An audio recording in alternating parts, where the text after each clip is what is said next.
Welcome to என்னுடைய சமையல். நாம் இன்றைக்கு ஒரு மும்பை ஃபேமஸ் டிஷ்ஷு, ரொம்ப ஃபேமஸாக இருக்கும் இங்கே மும்பையில். இது வந்து டேஸ்ட்டாக இருக்கும். ஆனால் இது வந்து பாவில் தான் சாப்பிட முடியும். பாவு, ப்ரெட்டு, சப்பாத்தி இதில் தான் சாப்பிட முடியும். சாதத்தோட அவ்வளவு சூட் ஆகாது.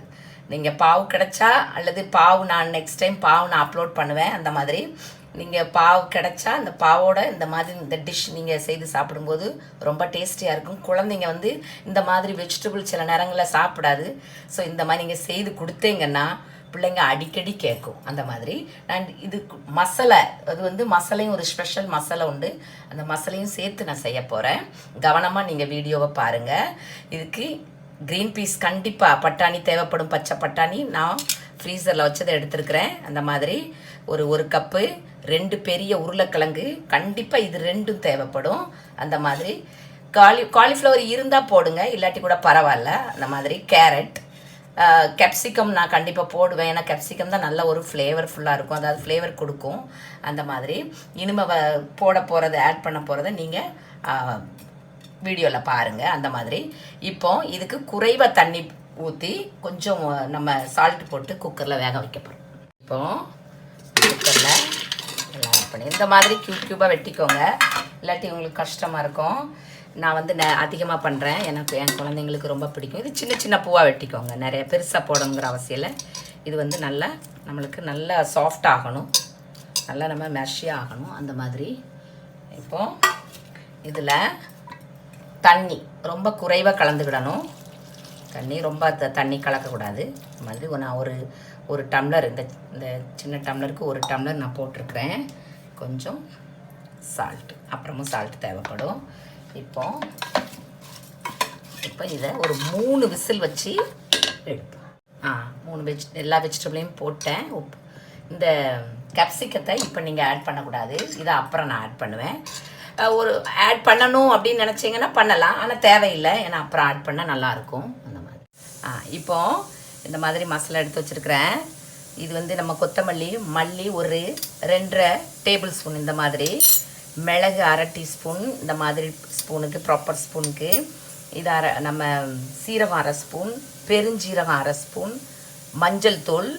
மஞ்சள் தூள் சேர்க்காட்டாலும் பரவாயில்ல, பட் நான் கொஞ்சம் கலருக்காக நான் சேர்த்துருக்குறேன்.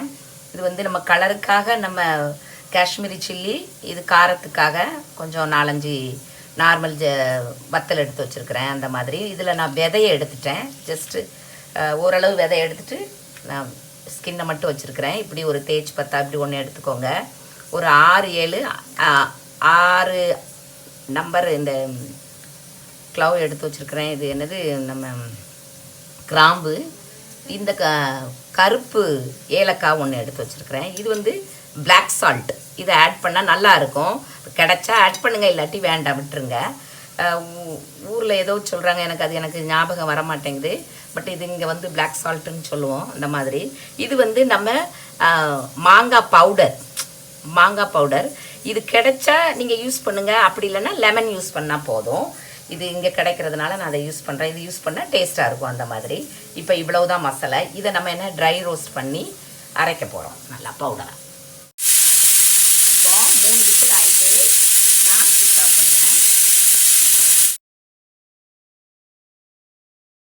இப்போ வறுபட்டுட்டு இப்போ சுவிட்ச் ஆஃப் பண்ணிடணும். இந்த மாதிரி கருகக்கூடாது.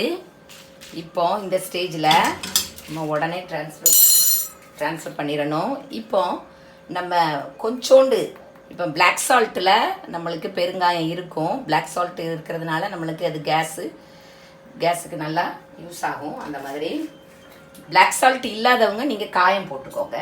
அந்த மாதிரி இப்போ இதை எடுத்துரும்.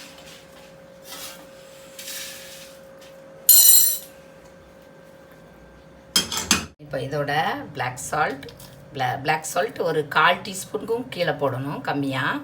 அந்த மாதிரி இப்போ மஞ்சள் எல்லாம் கலந்துக்கிடுவோம். கொஞ்சம் உப்பும் நான் கலப்பேன். இப்போ கொஞ்சோண்டு உப்பும், என்றைக்குமே மசாலா அரைக்கும் போது கொஞ்சோண்டு உப்பு, அப்பப்போ மசாலா அரைச்சிங்கன்னா கொஞ்சம் உப்பு கலந்து அரைக்கும் போது அது இன்னும் நல்லா அரைப்படும், டேஸ்ட்டும் கொடுக்கும். அந்த மாதிரி இப்போது பவுடர் ஆக்கி எடுத்து இந்த மாதிரி பவுடர் ஆக்கிக்கோங்க.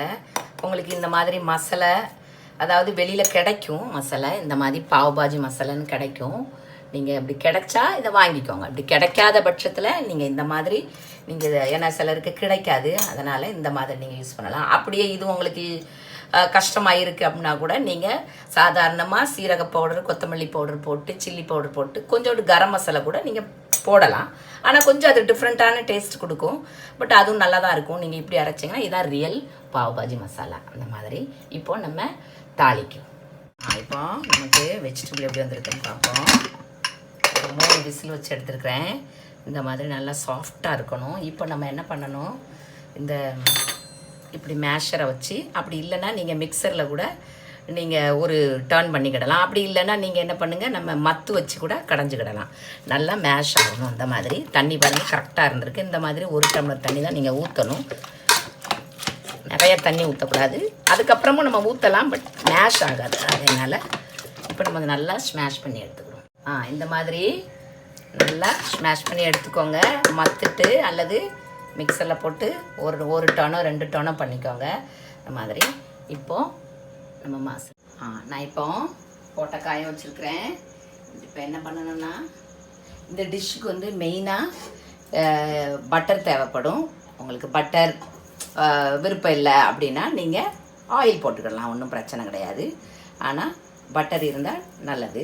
அந்த மாதிரி ஒரு 50 கிராம் பட்டராது, ஒரு 25 கிராம் பட்டராது தேவைப்படும். அந்த மாதிரி நீங்கள் பட்டர் வேண்டான்னா கொஞ்சம் ஆயில். இப்போது இது நல்லா சூடாகிக்கிடட்டும். கொஞ்சோண்டு ஒரு 2 பிஞ்சு சீரகம். நம்ம ஆல்ரெடி அதில் சீரகம் சேர்த்துருக்குறோம். ஆகையினால் சீரகம் கொஞ்சோண்டு இருந்தால் போதும். இன்னொன்று நீங்கள் கருவேப்பிலை சேர்க்கணும் அப்படின்னா நீங்கள் மசாலையோடு சேர்த்துக்கோங்க. இதுக்கு கருவேப்பிலை அது மசாலையோட சேர்த்தா நல்லாயிருக்கும். போடனாலும் போட்டுக்கோங்க. இப்போது அந்த சீரகம் வந்து இதுக்கு ஆயில், அதாவது பட்டரோ ஆயிலோ கொஞ்சம் அதிகமாகவே தேவைப்படும். அதனால் நான் இது அதிகமாகவே கலந்தேன். க்ரீன் சில்லி 2, வெங்காயம் நல்லா வதங்கி. நான் இப்போ வெங்காயம் வந்து பெரிய சைஸ் வெங்காயம் ஒரு 3 வெங்காயம் சேர்த்துருக்குறேன். வெங்காயம் வந்து இதுக்கு ரொம்ப அவசியம். அதுதான் நல்லா டேஸ்ட் கொடுக்கும். அதனால் நான் கொஞ்சம் உப்பும் கலந்துருக்கிறேன். அதனால் 3 பெரிய வெங்காயம் கலந்துருக்கிறேன். நல்லா வதங்கிக்கிடட்டும். இந்த மாதிரி நல்லா வதக்கிக்கோங்க. இப்போ இஞ்சி பூண்டு இதுக்கு அவசியம் கிடையாது, போட்டால் கொஞ்சம் நல்லா டேஸ்ட் வரும். இன்னொன்று பூண்டு ரொம்ப அவசியம். பூண்டு சாப் பண்ணி நீங்கள் வெஜிடபிளோட கூட நீங்கள் போட்டு வேக வச்சு மேஷ் பண்ணிக்கிடலாம். அப்படி இல்லைன்னா ஒன்லி நம்ம பூண்டு பேஸ்ட் மட்டும் கூட போட்டுக்கலாம். இஞ்சி பூண்டும் நீங்கள் போடலாம். அந்த மாதிரி இப்போது இது நல்லா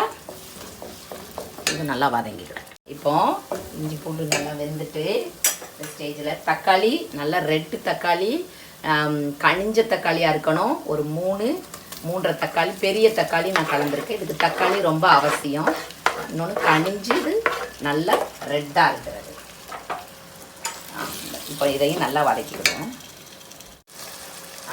இப்போது நான் கேப்சிகம் ஆனியனோட அதாவது ஆனியன் இஞ்சி பூண்டு பேஸ்ட்டு வதங்கின உடனே நம்ம கேப்சிகம் போடணும். நான் கொஞ்சம் மறந்துட்டேன். நான் டக்குன்னு தக்காளியை போட்டுட்டேன். நீங்கள் கேப்சிகமும் நல்லா கொஞ்சம் ஓரளவு வேகட்டும். அதாவது நல்லா இதோட கலந்து வேகட்டும். இப்போ இந்த மாதிரி வதங்கிக்கிடட்டும். வதங்கினோடனே நம்ம கொஞ்சம் மசாலா இப்போ போட்டுக்கிடலாம். இதை வந்து நீங்கள் 2 டைம்ஸ்க்கும் யூஸ் பண்ணலாம். உங்கள் வெஜிடபிளை பொறுத்து இருக்குது. நான் வந்து பார்த்து நான் யூஸ் பண்ணுவேன். இப்போ ஒரு 3/4 டீஸ்பூன் இப்போ நம்ம கலந்துருக்கோம். அப்புறம் வெஜிடபிள் போட்ட உடனே கொஞ்சம் கலங்கணும். ஸ்லோ ஃபயர் வச்சுக்கோங்க. இந்த மாதிரி இப்போ இதை கொஞ்சம் நம்ம என்ன பண்ணுவோம், மேஷ் பண்ணி எடுத்துக்கிடுவோம். இந்த மாதிரி இப்போ லைட்டாக இதை கவனமாக சூடோட மேஷ் பண்ணி எடுத்துக்கோங்க. லைட்டாக இந்த மாதிரி கொஞ்சோண்டு மேஷ் பண்ணி எடுத்துக்கோங்க. ரொம்ப மேஷ் பண்ண வேண்டாம், ஏன்னா கொஞ்சம் பீசஸ் இருந்தால் கொஞ்சம் நல்லாயிருக்கும் சாப்பிட்றதுக்கு. அந்த மாதிரி ரொம்ப நல்லா உங்களுக்கு மேஷ் பண்ணணும்னு பண்ணிக்கோங்க. இப்போ நம்ம வெஜிடபிள் ஆட் பண்ணோம். இப்போது இதை நல்லா மேஷ் பண்ணி வச்சுருக்கிறேன். மிக்ஸிலே நீங்கள் ரொம்ப மையாக அரைக்க வேண்டாம். ஒரு 2 கொஞ்சம் பீசஸாக இருந்தால் நல்லா தான் இருக்கும். மையாக இருந்தால் அவ்வளோவா எனக்கு பிடிக்காது. இது கொஞ்சம் பீசஸாக இருந்தால் கொஞ்சம் நல்லாயிருக்கும் பிள்ளைங்களை எடுத்து சாப்பிட்றதுக்கு. இப்போ எல்லாம் இப்போ நம்ம தண்ணி கலந்துக்கிடுவோம். நீங்கள் சூடு தண்ணி கூட கலந்துக்கிடலாம். நான் வந்து நார்மல் தண்ணி கலக்கேன். ஏன்னா இன்னும் நல்லா அது நல்லா கொதிக்கணும், நல்லா வேகணும், அதாவது நல்லா மிக்ஸ் ஆகி கொதிக்கணும். அந்த மாதிரி இப்போ நல்லா கலந்துக்கிடணும். இப்போது நான் டேஸ்ட் பண்ணி பார்த்தேன், எனக்கு மசாலா கொஞ்சம் கம்மியாக படுது. அதனால் நீங்கள் நான் காமிச்ச மசாலா 1 டைம் யூஸ் பண்ணுங்கள், அப்படி இல்லைன்னா கொஞ்சம் குறைவாகவும் யூஸ் பண்ணலாம். அந்த மாதிரி இப்போ இதுக்கு தண்ணியும் நமக்கு தேவைப்படும். தண்ணி இன்னும் நான் முதல்ல 1 டம்ளர் ஊற்றினேன், இன்னொரு கொஞ்சோண்டு. இப்போ இதை நல்லா வெல் மிக்ஸ் இந்த மாதிரி இருக்கணும். இதை விட தண்ணியாக இருக்கக்கூடாது. இப்போ இதுக்கு உப்பு நீங்கள் பார்த்து போட்டுக்கோங்க, உப்பு கம்மியாக இருக்குது. இப்போ இதை நல்லா மிக்ஸ் பண்ணிவிட்டு நல்லா கொதித்து வரட்டும். இப்போ நல்லா ஸ்லோ ஃபயரில் ஒரு 10 மினிட்ஸ்க்கு பற்றிடக்கூடாது. நீங்கள் அப்பப்போ நீங்கள் கிளறி விட்டுக்கிடணும், நல்லா வேக விடணும். அந்த நல்லா அந்த மசாலையோடு வேக விடணும். அந்த மாதிரி இப்போ பட்டர் போட்டுக்கிடுவோம். 2 கியூப். இன்னொன்று லெமன் புளிஞ்சிக்கிடலாம். அப்படி இல்லை அப்படின்னா நம்ம மேங்கோ பவுடர் நம்ம மசாலையிலையும் கலந்துருக்குறோம். நம்ம இதில் லைட்டாக ஒரு புளிப்பு தன்மை வரும்.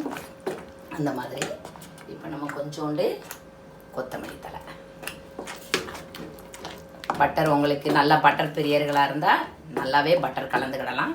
இல்லை உங்களுக்கு அப்படி பட்டர் கலக்க வேண்டாம் அப்படின்னா நீங்கள் குறைவாக கலந்துக்கிடலாம். அந்த மாதிரி இப்போ இது லெமன் போடுங்க, அப்படி இல்லைன்னா மேங்கோ பவுடர். இப்போ இது ரெடி ஆகிட்டு இப்போ சுவிட்ச் ஆஃப் பண்ணிடுவோம்.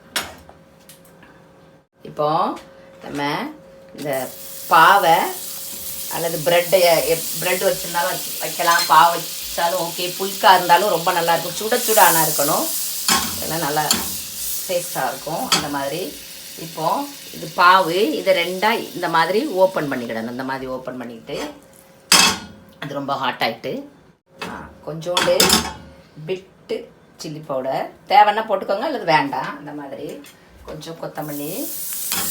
இப்போ பாவை நல்லா இதில் ப்ரெட்டுனாலும் நம்ம இந்த மாதிரி வச்சுக்கலாம். இது ரொம்ப டேஸ்ட்டாக இருக்கும், குழந்தைங்க நல்லா விரும்பி சாப்பிடுவாங்க. நம்ம புல்கா அல்லது நம்ம சப்பாத்தினா நீங்கள் அப்படி சர்வ் பண்ணலாம். இந்த மாதிரி இது நல்லா சூடாகிக்கிடட்டும். இந்த மாதிரி இது ரொம்ப டேஸ்ட்டாக இருக்கும், குழந்தைங்க நல்லா விரும்பி சாப்பிடுவாங்க. என்னுடைய பிள்ளைங்களுக்கு நான் இப்படி தான் கொடுப்பேன். இது மும்பையில் ரொம்ப ஸ்பெஷலு. அந்த மாதிரி இப்போ கீழேயும் சூடாகிக்கிடட்டும். இப்போ இந்த மாதிரி இது டின்னருக்கு தான் மோஸ்ட்லி சாப்பிடணும், டின்னருக்கு தான் நல்லாயிருக்கும். இந்த மாதிரி நீங்கள் இது கூட சப்பாத்தி இதுவும் சாப்பிடலாம், சப்பாத்தி இது ஆஃப் சப்பாத்தி ஆஃப் அப்படி சாப்பிடலாம். இப்போ நம்ம இதை சர்வ் பண்ணணும். இந்த மாதிரி இது கொஞ்சம் நல்லாவே அதிகமாகவே தேவைப்படும். இது வரைக்கும் பார்த்ததுக்கு ரொம்ப ரொம்ப நன்றி. ப்ளீஸ் சப்ஸ்கிரைப் பண்ணுங்கள். தேங்க்யூ ஸோ மச் ஃபார் வாட்சிங். தேங்க்யூ. இப்போ பட்டர் போட்டு இதை நான் சொல்லலை, அதனால் இப்போ கொஞ்சம் ஆனியன், பட்டர், ஆனியன், அதுக்கப்புறம் கொஞ்சம் கொத்தமல்லி தழை, லெமன். இப்படி தான் நீங்கள் சாப்பிடணும். லெமன் பார்த்து டேஸ்ட் பார்த்து நீங்கள் போட்டுக்கோங்க. இப்போ நீங்கள் இதை பிச்சு சாப்பிடணும். இந்த மாதிரி ரொம்ப டேஸ்ட்டாக இருக்கும். இது வரைக்கும் பார்த்ததுக்கு ரொம்ப ரொம்ப நன்றி. தேங்க்யூ.